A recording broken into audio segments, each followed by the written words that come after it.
welcome back, everyone. Our final panel of today, and actually of our event as a whole, I know you're all disappointed about that fact, but good times have to end at some point, really does put a bow on everything you heard today.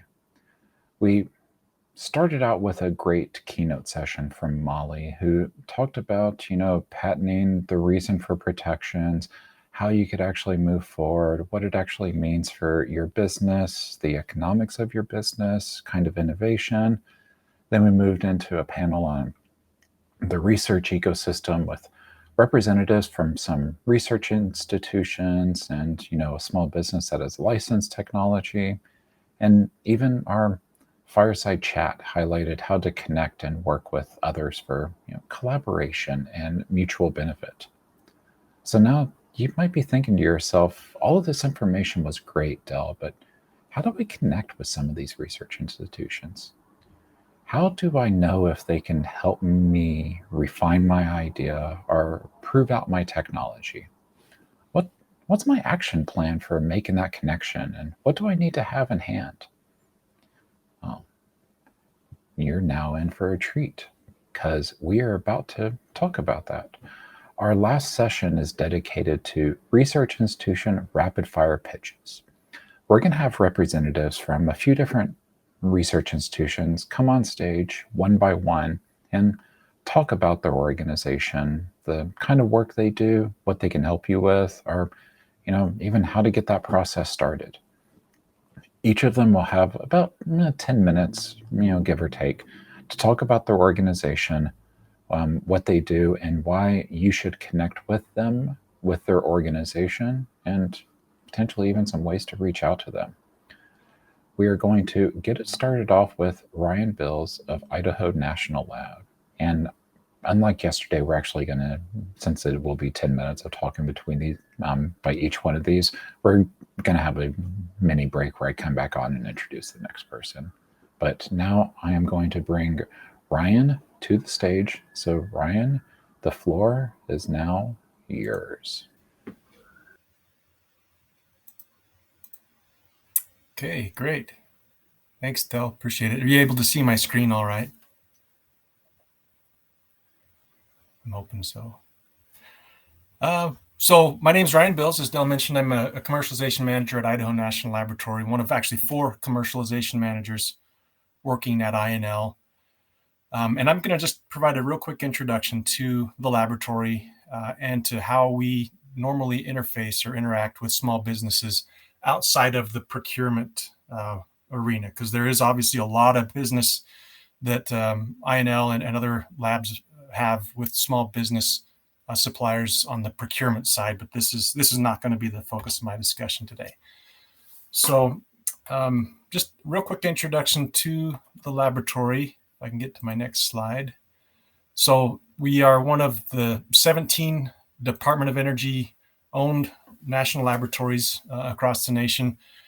One thing that is maybe a little unique about INL, we are the lead nuclear energy laboratory for the Department of Energy, and one of only 3 applied research laboratories. So the name of the lab used to actually be the National Engineering, Idaho National Engineering Laboratory. We dropped the engineering with a little bit broader scope, but engineering is still a key function of the research activity that goes on at INL.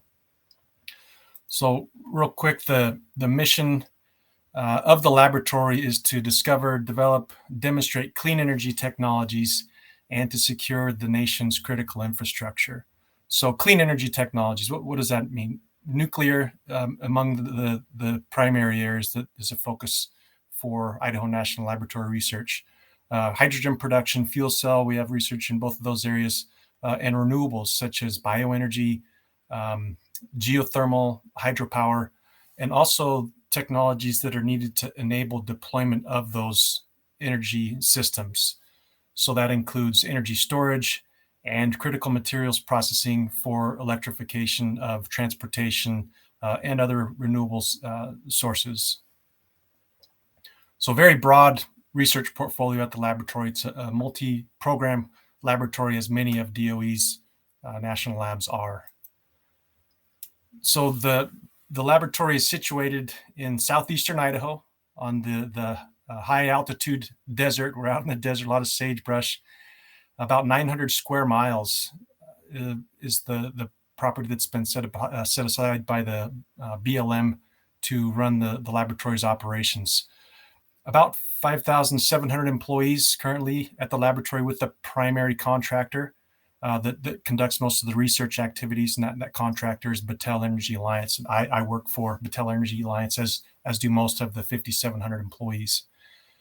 Total budget for the laboratory is about, this last year, I think we got close to $1.7 billion, expecting to grow. And it's been on a growth path for the last 10 plus years, ever since I've been at the laboratory.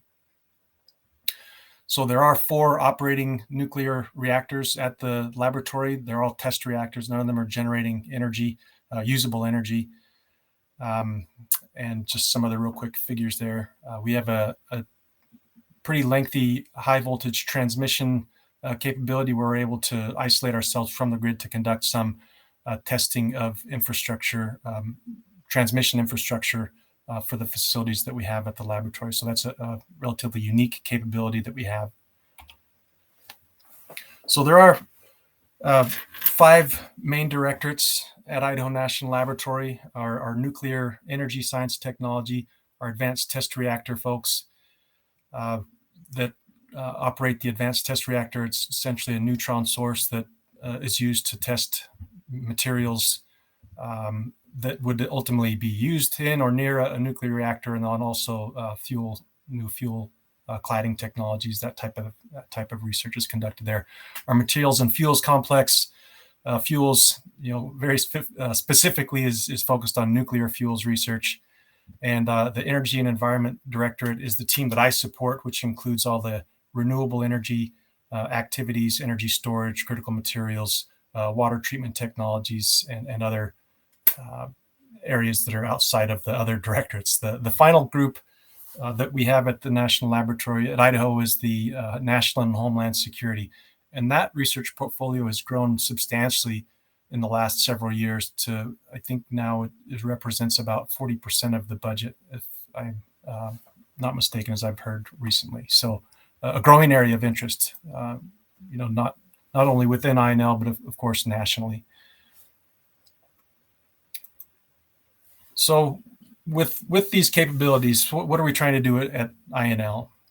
So we're looking to try and broaden the utility of the nation's energy systems beyond just generating electrons and putting them onto the grid and getting them to where they can be used by industry and by municipalities and by users, to shift the paradigm to a new energy system that makes better use of energy, not only producing electrons, but process heat, and even in some cases, radiation that's generated from nuclear systems, making use of those energy outputs that are largely to date wasted. They're not used terribly efficiently within the current infrastructure that we have, but there's a lot of potential to capitalize on that and make them part of the utility, part of the useful operations of the energy system that we have domestically. So the primary way that I work with small businesses, large businesses, any businesses outside the laboratory in the tech deployment role is in licensing the intellectual property that we create.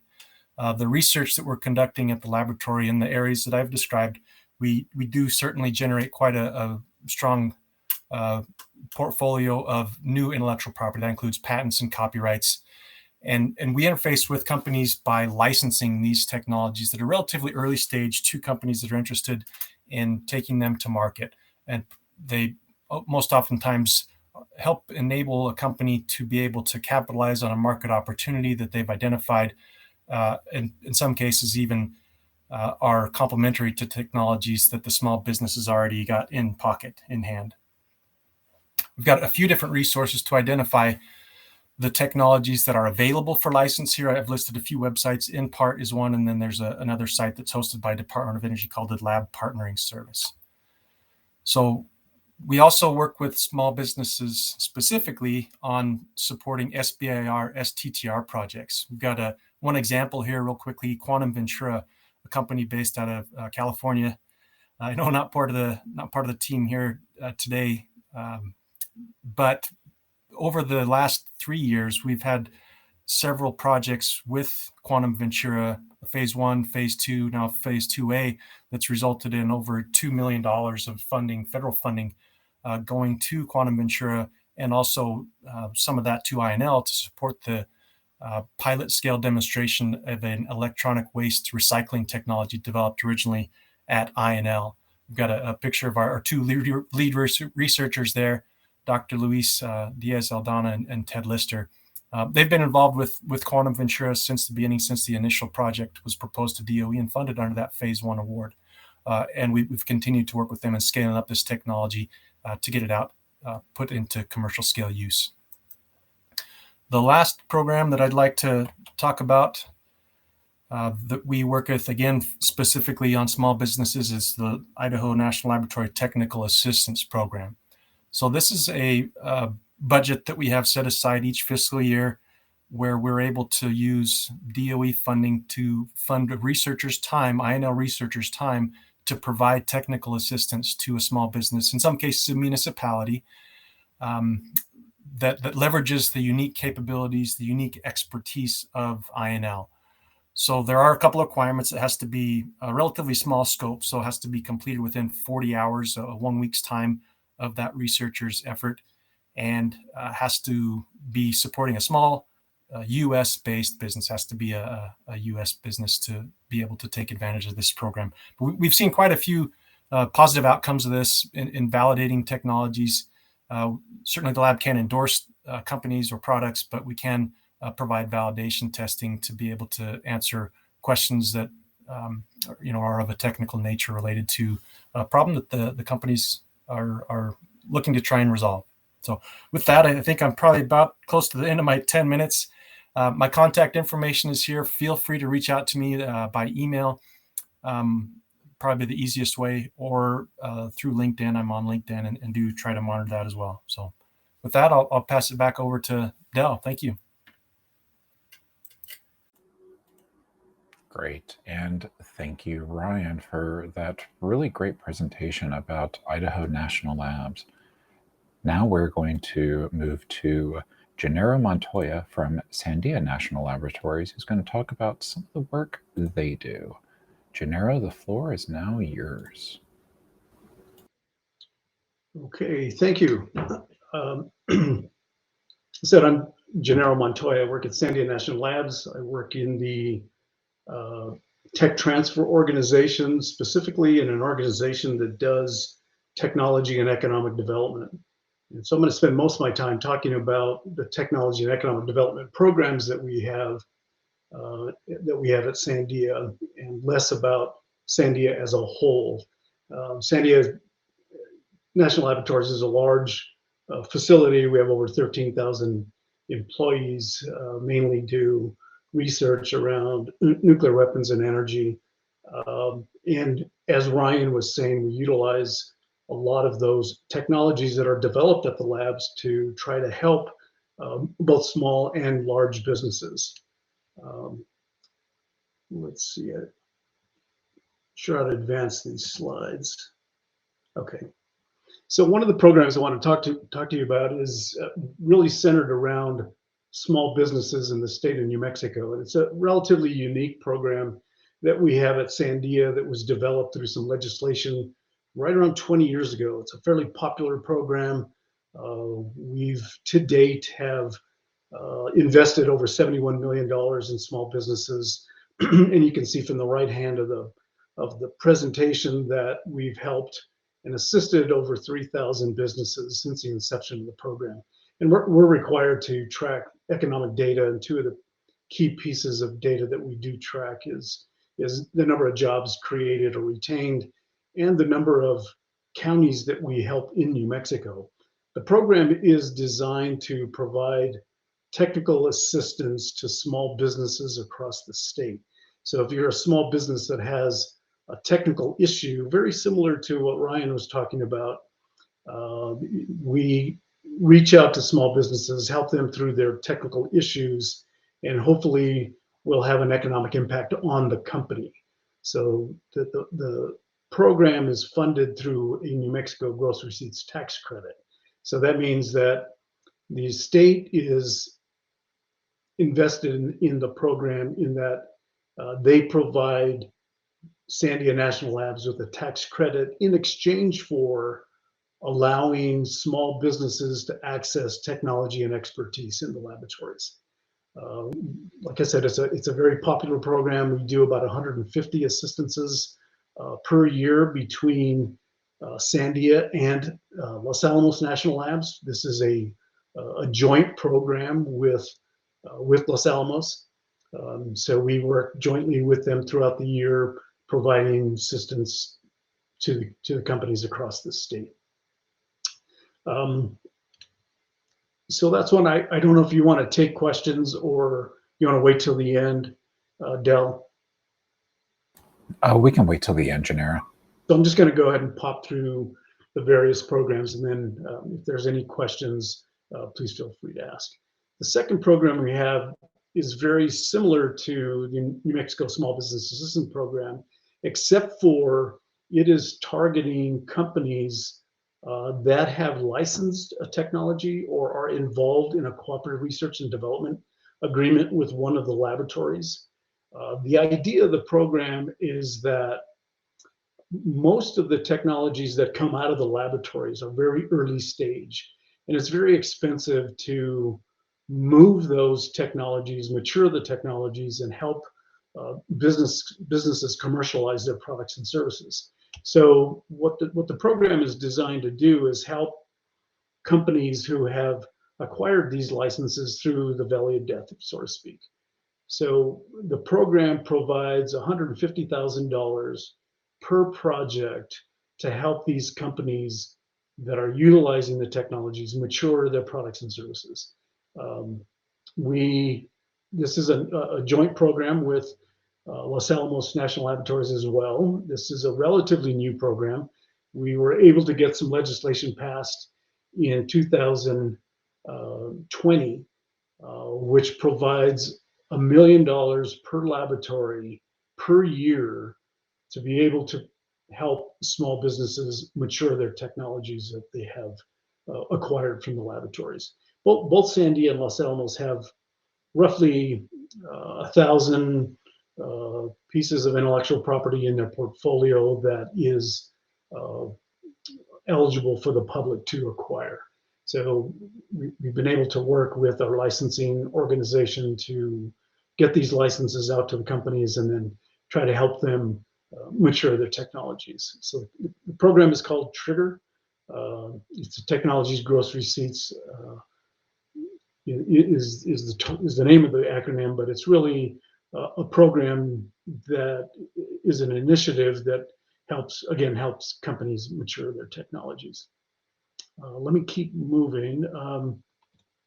Here's an example of one. Empower Technologies is a company that acquired a license from Sandia. They've been able to create a small business and acquire quite a bit of funding. They've gotten $16.5 million worth of investment from venture capitalists, of which the Trigger program has helped them mature their technology and move it forward. So we've worked with about roughly 15 to 17 companies that are involved in the Trigger program. It's very early stage. It was a pilot last year. We went back to the legislature, and the legislature agreed that the program is worthy, and we were getting some good results from the program. So we were able to move that forward into a sustainable program going into the future. So program designed to help small businesses mature their technologies. The next one, see if it's coming out here. I think I skipped one. Okay, here we go. So the next program I have is Entrepreneurial Separation to Transfer Technology. This is a program that is a technology transfer mechanism that allows Sandians who either license a technology or have developed a unique skill set, and they're allowed to leave the labs, either start a company or help expand an existing technology company. And if it doesn't work out, they can come back to Sandia. So they get their job back. It's a guaranteed, they're guaranteed their position back at Sandia. We've had, actually, this is a little slide that's a little dated. We've had a number of people leave since then. We've had about 175 people leave from Sandia to go out and try to start a business or expand an existing technology business. About 30% of the people come back to Sandia. The remaining 70%, we assume they are successful in their venture and they're doing very well. We reach back about every 5 years to see how successful these companies are. So that's another program, or we call it our ESTT program. And then the Science and Technology Park, just outside the gate at Sandia, there is a industrial park that houses a number of technology companies. It enables a lot of these companies to work with Sandia. They work with procurement. They work with our business development organization. It's an easy way geographically for these companies to develop partnerships and relationships with the labs. And if people are interested in moving into one of the facilities, that existing facilities, or there's still quite a bit of open space land that's available to build on. So another way to help small businesses that are willing to make an investment in a facility and work with Sandia on the various opportunities that we have available for them. And then the last one I have is what we call C3, Center for Collaboration and Commercialization. This is relatively new. You can see the photo on the right-hand side, bottom right-hand side. It's a facility that was built to allow the public to engage and interact with Sandia without having to go through all the red tape of getting badged in. We found that that was an inhibitor for companies that wanted to engage with either PIs or principal investigators or business relationships. It's easy access. There's no badging requirements. It's a facility that we have utilized for the last several years to have a place to open up to the community and be the front door, if you will, to Sandia. People are interested in working with Sandia. And this is not only for acquiring technology, but we've had our procurement organization, any organization within Sandia that wants to utilize that space, that they have a need to interact with the community without any barriers, if you will. So those are programs in a nutshell. I went through them very quickly. So if you have any questions on any of those, I'm free to answer them. We do have two quick questions in the chat before we move on to the next presenter here, Gennaro. One is Trigger only available to New Mexico businesses? Yeah, the New Mexico Small Business Assistance Program and Trigger are only available to New Mexico businesses. The reason for that is because the funding comes from the state of New Mexico via a gross receipts tax credit. So the state legislature wanted to make sure that we were utilizing this money to help small businesses across the state. The NMSBA program is targeted to small businesses. Trigger, although we emphasize small businesses, it's available to large as well. Okay. And then one real quick question. This may be probably diving into the weeds for you, but somebody wanted to know, does Sandia work in propulsion technologies or marine technologies? We do in propulsion, marine technologies, depending upon what you're looking for. We can talk about that. If there's a specific technology that you're interested in, we can certainly investigate that. The Yeah. way that you interact with, generally, we have a website for NMSBA and Trigger. There's a link, and I can send that to you, Dell. There's a link you go in and you can do inquiries, or you can contact me either way. It's either way you want to Great. go. Thanks, Gennaro. And would like to remind people that Sandia is in New Mexico. New Mexico doesn't have a lot of marine life, so kind of keep that in mind when you think about expertise and research. But thank you very much, Gennaro. And we are going to now get ready to welcome Kimberly Ott from NREL, or the National Renewable Energy Laboratory, to the stage. Kimberly, the floor is now yours. All right, thank you so much, Dell. Appreciate y'all letting us be here today and to talk to this audience about additional ways in which you can work with NREL. As Dell mentioned, my name is Kimberly Ott, and I'm the Innovation Network Manager at NREL. Just to give you a little bit of background on NREL, we work across three main critical objectives that fuels really all of the work that we do, and that's integrated energy pathways, electrons to molecules, and circular economy for energy materials. And really our vision as a laboratory is a clean energy future for the world. Much like the first speaker mentioned, we are one of the three applied laboratories, and we're actually the only laboratory dedicated to energy efficiency and renewable energy. So some of the main areas that we work across are renewable power, sustainable transportation, energy efficiency, and energy systems integration. But the important thing to really note from this slide is, we cover the whole gamut, if you will, of energy efficiency and renewable energy, but we always take that systems approach. So we can't really think of solar in a silo. How does it impact the grid once it's on there? And how does that energy, produce energy for the building and for other vehicles and things along the grid as well? So we want to think about how these things are integrating together. So just to talk a little bit about NREL, we're located in Golden, Colorado. That's near Denver, Colorado, if you're not familiar with the Colorado landscape. This is a wonderful photo of our main campus. We have over 3,000 employees, and we've actually spread across the United States to work in Alaska. We have satellite offices in California, as well as in DC. These are world-class facilities, and really why we do what we do is because we want to help partners in the space, whether that's industry, academia, government, or startups, help test and deploy their technologies. And we do that through our living laboratory on our campus. So where do I sit? Why am I speaking to you? So NREL is a pretty large research organization, but I sit in our Innovation and Entrepreneurship Center. And really our goal within that center is to get clean tech innovations to market by leveraging the capabilities at NREL and activating and connecting our motivated business network.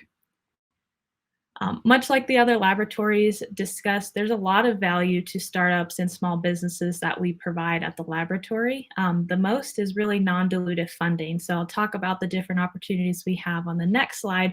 But really what a lot of people are interested in is testing and product validation with our researchers, access to our facilities, and then even outside of our laboratory, we are able to provide connections and partnerships with other professionals in the space. We do pilot and field demonstrations, and then we also partner a lot of times to do commercial scale testing as well. So this chart is becoming a bit of an eyesore, which I say is a good thing, but this really covers the variety of programs that we operate within our center. And really our main goal here, again, is to accelerate tech to market through these incubation programs. So to orient yourself to the slide here, at the top we have stage, and that's really the stage that that program supports. So everything from research and development, bench scale, all the way to commercially ready technologies. And the bottom of the slide talks about the task. So what is that program focused on? Is it ideation, market discovery, doing some of that validation and demonstrations? So I'm going to I won't have time in the short 10 minutes we have to talk about all of our programs, but I want to point you to our website in the top right. So if you go to nrel.gov/innovate, you can learn more about all of these programs. But I'm going to focus on the ones that are highlighted here in orange, because these are programs that accept companies that don't need to be referred to the program. So some of these other programs listed here require partners within our network to refer them, but these orange ones do not. And that's Westgate, which is a lab embedded entrepreneurship program. It's the fourth node, and that actually takes our program's a little different than the other LEAP nodes. If you're familiar with that program, we take anybody that has a bachelor's degree up through a PhD that wants to commercialize technology. We embed them at our laboratory for up to 2 years, giving them a $100,000 stipend a year to work alongside our researchers and to develop their technologies. The next one is the Chevron Studio. So that's a partnership with Chevron, where we're looking for seasoned entrepreneurs who want to license this IP that other labs have already talked about, and that you can explore on the Lab Partnering Service website. But finding entrepreneurs that have that experience to leverage this IP and create businesses around it. Moving down closer to the bottom of this chart, we have the Clean Energy Cybersecurity Accelerator. This program is actually a partnership with several different utilities across the United States to create a cyber testing range for products to make sure, as we advance and put more clean energy onto the grid, how do we make sure that that's secure? And then I'm going to pop over to the left corner here, the American Made Challenges program. This is an amazing program funded by the Department of Energy. So far to date, we've have over $100 million in funding across our 35 prizes. And again, these are all non-dilutive funding opportunities. And this model works as a prize. And so you would come in, submit your business idea, potentially get awarded for that, and then you have that capital to do whatever you want with and advance throughout the challenge. We also provide vouchers through that program, which essentially is money that you can spend at other national laboratories to do validation as well. Lastly, I'll close out with the NREL Industry Growth Forum. That's an annual event that our center puts on every year. And it takes 40 clean tech companies from around the world to present. And then we also bring over 100 investors to that event and allow for one-on-one networking. And I think the number from this year was over 2,000 meetings were able to take place within a few hours with all these investors. So I just want to let y'all know the applications are open for this today. You can learn more about that at nrelforum.com.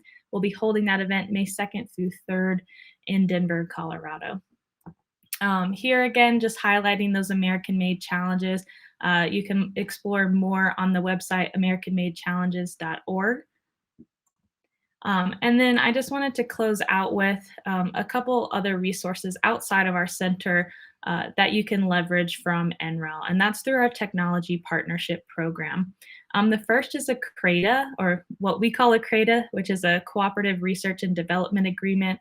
And really we use these when a partner in the lab intend to collaborate on a project. It protects a company's and NREL's existing IP and allows the company to negotiate for exclusive field of license to subject inventions. We additionally have a technical service agreement, and that is really for projects that are more looking for consulting, testing, and evaluation.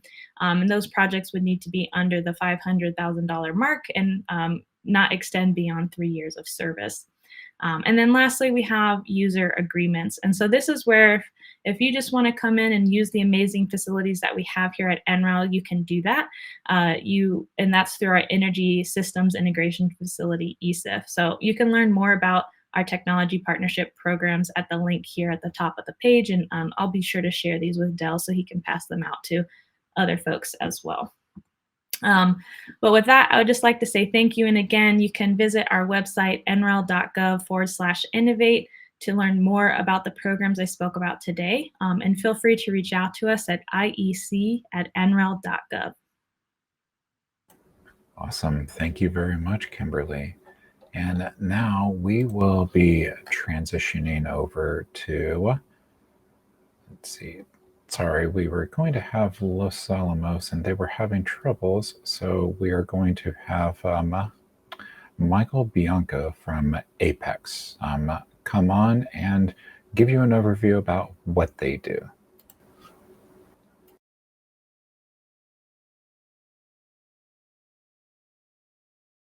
And you should be live now, Michael. Cannot hear you. You're muted.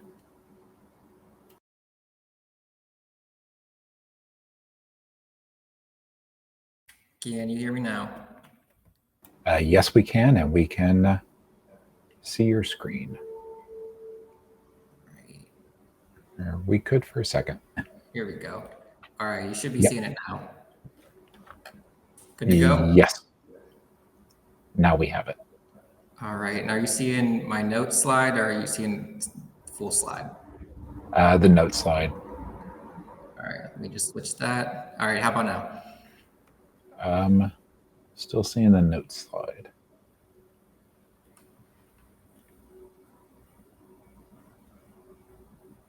Okay.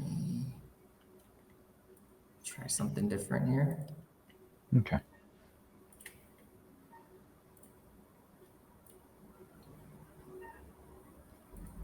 I was going to say too, if we can only get that slide to display, Michael, I can actually change the sizing and resolution and blow that up so that as you flip through, people will only see the middle section and not the cascade of slides on the left. Okay. Yeah, if that Let me works. do that fast. If you want to, while I do that, work some TV magic. If you want to introduce yourself. Sure. Yeah. Well, thanks, Del, for having me, and thank you to the rest of the team. So, my name is Michael Bianco. I am a project engineer with Apex, and we're a little bit different than some of the labs that you're seeing today. So, I'm going to give you an overview, but I think we really complement some of the great speakers that you've been seeing. So, Apex, we're actually a Department of the Air Force Partnership Intermediary Agreement, or a PIA. So, we're not actually licensing any of this technology. But we can help you understand how to do that and how to work with some of these organizations and find where your technologies may be applicable. So I think that's why we're asked to speak here today. And I think AFRL actually goes right after us. So really great planning on your end, Del. So Apex, we're Department of the Air Force Partnership Intermediary Agreement with Parallax Advanced Research. You can see that in my email there. Feel free to contact me, reach out. After this, I'll put my email up at the end again here, but I'm just understand fully dedicated to the Apex program, which I'll get into in a minute here. So Apex, we're a PIA, and basically what our goal is to assist with technology transfer and transition activities. So we call them T3 activities, right? So whether you're licensing a technology and looking to commercialize that with some R&D involved, or taking your own ideas and IP and looking to transition that in the hand of the warfighter, that's kind of where we step in and help you understand what that process looks like. So I'll go over a little bit about how we do that at Apex, but there are some other goals that we have as well to create partnerships between industry and academia. That's huge. Part of the Air Force's 2030 strategy was to get more small businesses, non-traditionals who haven't worked with the Department of the Air Force or even academia, more involved with working with the government, right? And getting on some of these contracts, because it's super important. They realize that there's innovative technologies out there. How do they get that in their hands? So Apex was set up as part of that strategy to kind of play that role. We also provide education. We educate academia and industry on the opportunities that are out there. So whether it's SBIR, STTR opportunities to get some non-dilutive capital, working on different contracting vehicles, such as going through OTAs or IDIQs. We help you to understand that process and understand what's out there for you. We facilitate technology transitions. We have a whole tech pool team that does that kind of work. We have a data analytics team who does some work for the Air Force, looking at certain technology clusters. For example, on servicing, assembly, and manufacturing was the last technology that we were looking at, helping them identify, small businesses who are doing work in that area. And then we have a number of different things as well. So it's important to understand that there are multiple PIAs out there, especially for the Department of the Air Force. I think there's about 18, give or take a few. The Army, the Navy has them as well, other agencies and components. So really take advantage of these resources that are out there. So I want to talk a little bit about the Apex journey and what this means for technology transition, how you can utilize Apex. Real quick, Michael, yeah. for some reason, it's not changing the focus slide as you're going through. Okay. So if you, okay, now, if you use it that way, I've actually maximized the crop on that. So that changed it for everybody. Awesome. That's good. Then I'll keep it in this view. Thank you for letting me know. So I'll just go back to this screen real quick. There was just a few bullets on here, but I covered most of them that we do. Really the key takeaway is assisting with T3 activities. So whatever we can do to play a role in transferring and the transition of technology, that's really in our wheelhouse at Apex. So here's the Apex journey, as we call it, when you're going to work with the federal government, right? So starts off really early by helping you understand, helping organizations understand what opportunities are out there and available, what kind of resources are out there, what opportunities they should really be taking advantage of. And then from there, when we go out and we educate, industry, academia, we then funnel them into then our process navigation services. So we'll help you actually walk through that process and understand what it takes to work with the national lab, what it takes to form some of these CRADAs or other contracting vehicles such as SIB or SITR. We actually do some SPIR, STTR training and have some videos for that as well. So we really help you to understand that process. And then, we'll follow you along that journey all the way to transitioning your technology, bridging, as you've heard earlier, this valley of death, as they call it, right? So how do you take that technology, maybe an early stage TRL, maybe license some of the technology from the lab and get it to the state of commercialization, which will ultimately be the end goal here. So we actually will assist organizations, through those processes, and we realize it's going to be different for everyone. So there's a process that we will walk you through, and I'll show you that here in about 2 slides here. So really, trying to make it an easier journey to understand the process and get to that technology transition. That's the main goal here. So PIA, so Apex as a PIA, we do actually have a national outreach, so we're not tied directly to any technology directorates. So we will work with anybody across the country. You can see some metrics here. We've reached small businesses, entrepreneurs, academia in all 50 states. We work with R1, R2 universities. We work with some of these national labs that you're hearing from today, small businesses all across the country again. So being funded by the Department of the Air Force, all of our services are then free of charge. So, definitely take advantage of that.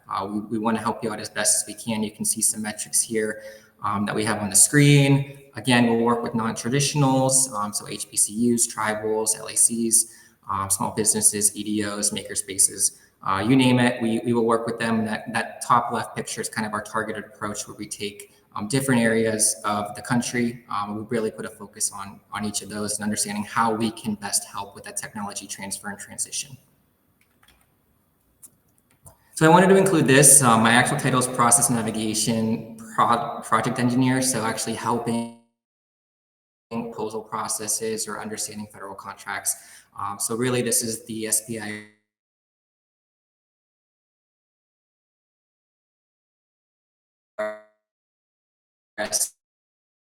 manage small businesses. They were CEOs at one point. So we give you one-on-one access to these consultants to ask questions. We're happy to make introductions for you if we have those connections for you. They're there to help you. Any roadblocks that you're hitting, understanding opportunities. We are there to assist you in those ways. We also will offer group briefings during certain solicitations or BAAs. AFWorks puts out these CSOs at this point with the open topics. So we will help you understand, SPIR, STTR in that journey as well. And again, pairing up with that one-on-one consultant is huge. We also do team matchmaking. So again, industry and academia partnerships, those are really big, right? Sometimes industry needs access to a certain lab or certain equipment. And then academia has this really, innovative technology, and they need the small business assistance to commercialize that. So we have a team matchmaking service that we offer to help form these teams and spark these collaboration efforts, right? Because it's huge. And then again, we follow you actually through that journey. So if you're awarded a proposal or you have some type of contract in place, how can we assist you at that point after that? So We'll give you access to our consultants at that point. We do some seminars, whether it's customer discovery or the mission model canvas. Again, we're still connecting you up where we need to connect you in forming those relationships. And then we do have a strong emphasis on SBIR, STTR, right? It's non-dilutive capital. So now you're in the phase 2 stage. How do you get to phase 3, bridge that valley of death? What does that look like? We're there to assist in that aspect as well. So I throw this on here because, understanding that technology can range, there's a pretty big spectrum that we see come through the Apex cohorts. So advanced manufacturing, AI, ML, medical, hypersonics, whatever technology you're working on, if there's a need within the DoD, you can talk to us to kind of help you understand where that might be the most applicable.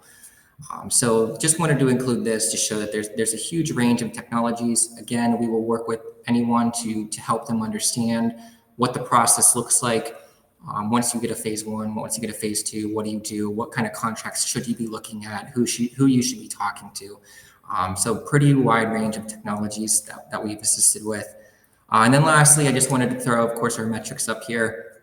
We've assisted with 227 awards across the Department of the Air Force and some other DoD components as well, totaling to about $62 million in awards. So really understanding that, we are, we're kind of experts in the field of doing work with the federal government and understanding what the contracting process looks like. So as a PF for the Department of the Air Force, definitely want to encourage everybody to take advantage of us. I included my email down there again in the bottom right corner. Definitely feel free to reach out to me. Happy to take any questions. Feel free to email me directly. And with that, I think I'm going to turn it over to any questions. And thanks again, Del, for having me here. Yeah, no problem at all, Michael. We do have a couple minutes for questions if anybody wants to drop any into the chat, which I'm monitoring. And then one question, Michael, will you share your slides with me so I can send them out to everybody?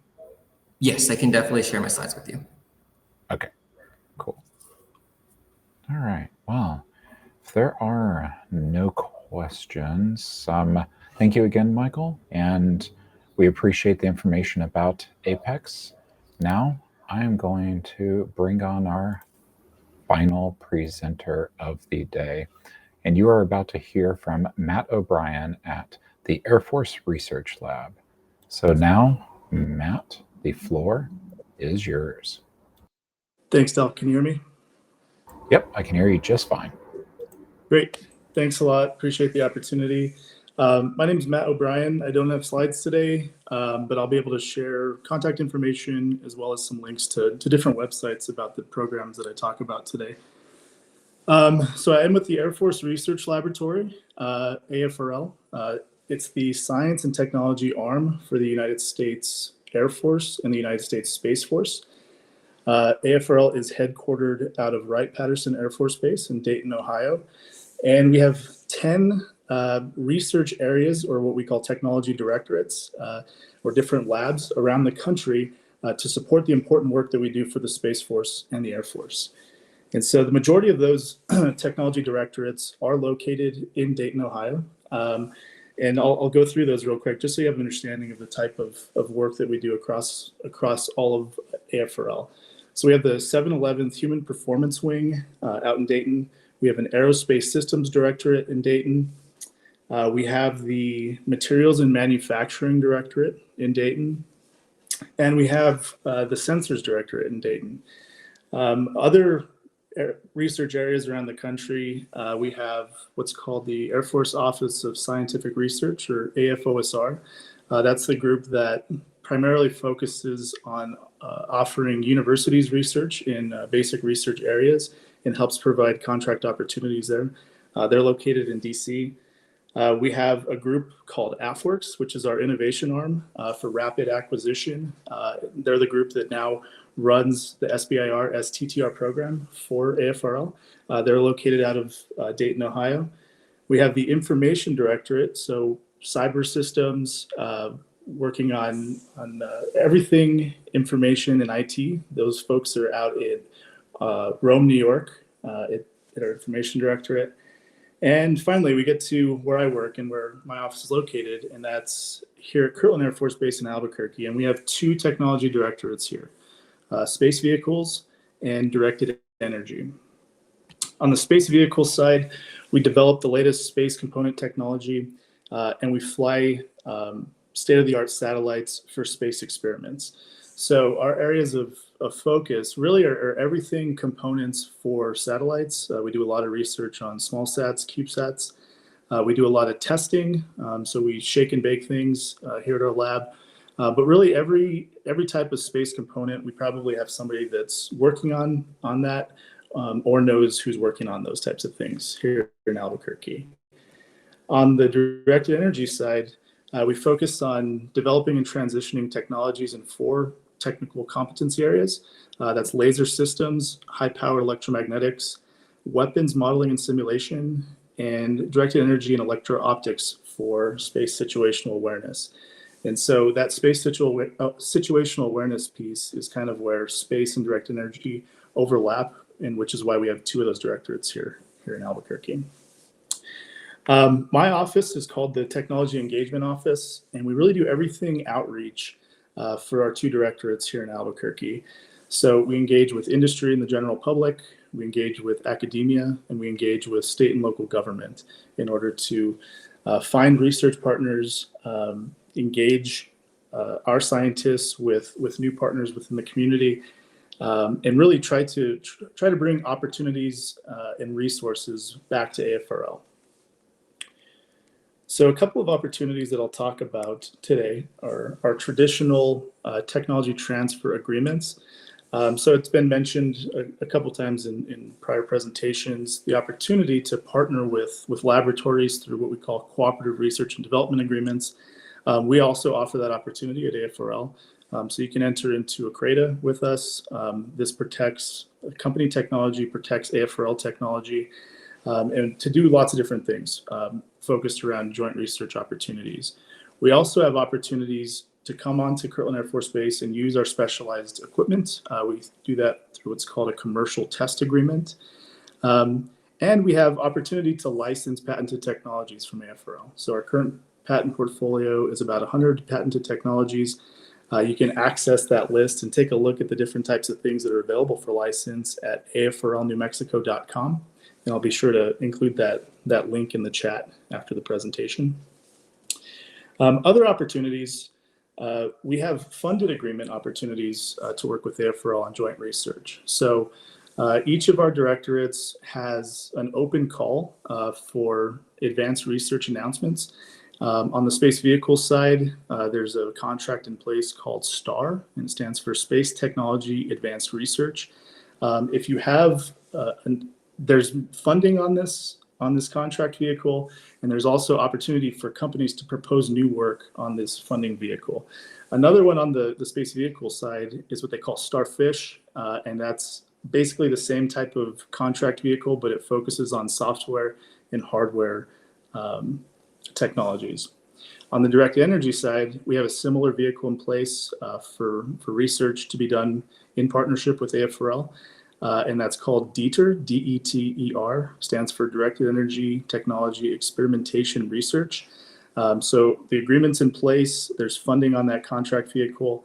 You can take a look at these opportunities on grants.gov, and I can also share more information in the chat about those 2 funded opportunities. In addition to those specific research opportunities, our office definitely can be the front door to the greater Air Force and greater Space Force. So as you companies are working through trying to track down points of contact for a specific technology area, or if you're looking for support on a SBIR, STTR Phase 2, and you need somebody to sign an MOU, MOA for that new process, reach out to our office and we can try to help track down those points of contact for you. A couple of other opportunities that I wanted to mention today are some local opportunities that can help companies. And so we have a collaboration space here in Albuquerque that AFRL is a sponsor of called QStation. You can take a look at the website called qstation.tech. It's It's located in Nob Hill in Albuquerque. It's a co-working space, and we also offer programming and assistance to space and direct energy focused companies here in the state of New Mexico. And so our latest Q Station Space cohort is a program that offers opportunities for networking and for support for companies that are focused on direct energy and space. There's an open call right now to join that cohort, and you can do that through October 28th. Again, the website for that is qstation, qstation.tech, qstation.tech. The same organization, Q Station, is going to be offering a space regulatory bootcamp in February of 2023. And so that's another opportunity, and there's more information on their website about that opportunity. Basically, it's helping provide resources to companies that have never really worked with the government before. What do you need to do for accounting systems? What type of resources do you need to be planning for if you're going to plan to work with the federal government? And so that'll be a 3-day event in February. They're looking at the 21st through 23rd of February. In addition to some of those local resources, I just want to give a kind of a plug to some of our other programs. Our office runs our year-round internship programs. So if you have high schoolers through PhDs that are interested in internship opportunities with AFRL, there's information at afrlnewmexico.com. And also, our office does a lot of work with K through 12 STEM outreach here in the community. And if you have opportunities or want somebody from the lab to come and talk or give a demo of something cool, our office also handles that. So anything tech transfer related, come talk to us. And I'll leave it there. I know you guys have heard lots of presentations today, but if you have any questions, I'm happy to answer them.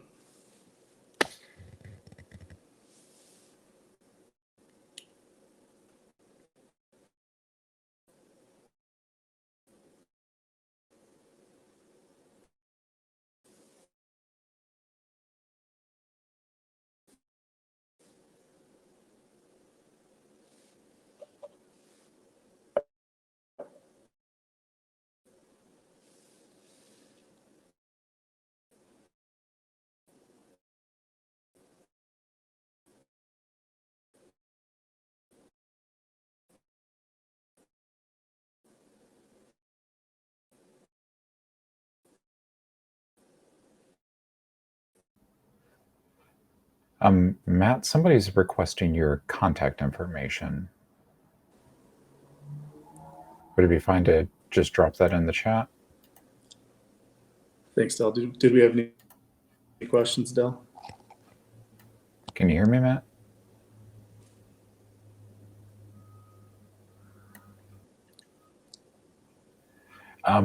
Yeah, we had one person asking for your contact information.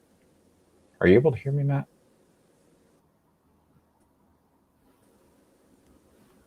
I think you might be on a really bad lag.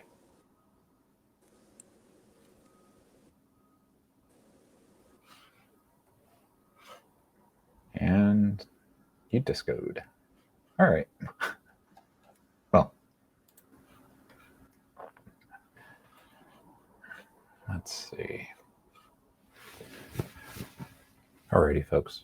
Well, we are definitely going to make sure to share information as we can from any of our panelists today, any of our speakers, anybody that we can share their direct contact information, or even just the ability to connect with them on LinkedIn or find out more about their organization.